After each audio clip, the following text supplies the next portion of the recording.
Well, there's an intelligence that's giving you life that's always present.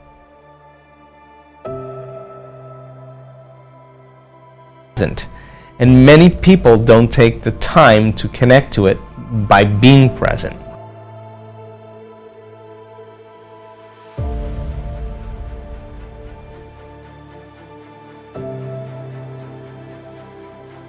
So then, when I talk about the generous present moment, the person is sitting there and the body's going, well, it's 8 o'clock in the morning. You normally get pissed off, you normally get frustrated when you're in traffic.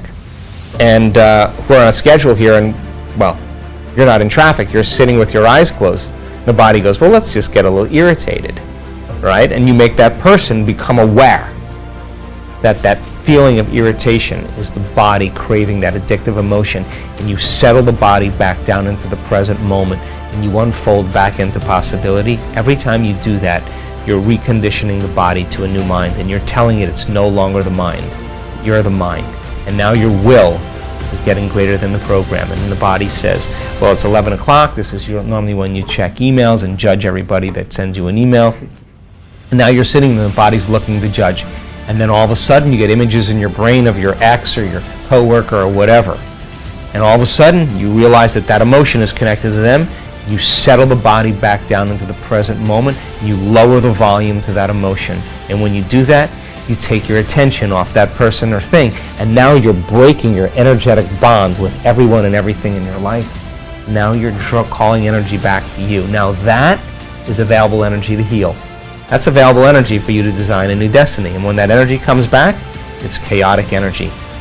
Well, a person's going through this disturbance internally, and yet they're working with their body, and there'll come a moment, the body's the animal, just like training an animal.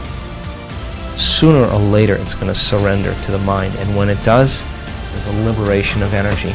And now the person doesn't want to think about the predictable future, their familiar past, doesn't want to get up and open their eyes, doesn't want to go to the bathroom or eat anything. They're so happy in the present moment that they freed themselves from the chains of their own personal limitations. And the side effect of that is called joy. Joy is the absence of that habituation or that emotion that's been conditioned. So now, if you're not getting up in the morning being defined by a vision of the future, then you'll be predictable in your life. You're left with the old memories of your past. The moment you remember your problems, a memory is a record of the past. You're thinking in the past. Every one of those problems has an emotion associated with them.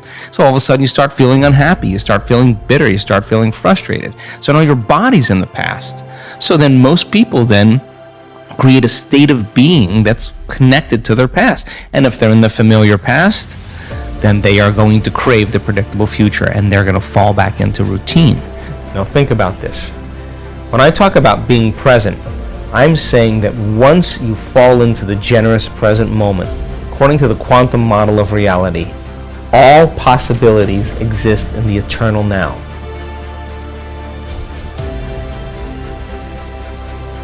Right?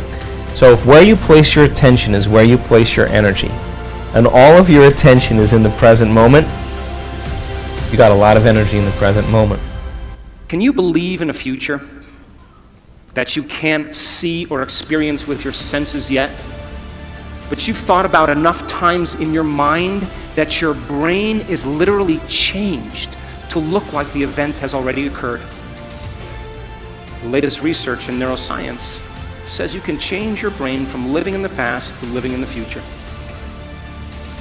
And can you fall in love with that vision to such a degree that you come out of your resting state and change guilt or suffering into inspiration and joy and gratitude? To such a degree that your body, as the unconscious mind, does not know the difference between that external event and what you're creating internally, so that your body believes it's living in that future in the present moment, and you begin to signal new genes in new ways to change your body to look like the event has already occurred. The latest research in epigenetics says you can change your body by thought alone. Now reason this with me. If there's physical evidence in your brain and body to look like the event has already occurred, your brain and body are no longer living in the past, They're living in the future. And you will walk right into your vision. If the person's doing the vision board and they're saying, when I get my new car, I get my new house, I get my new relationship, then I'm going to feel so great.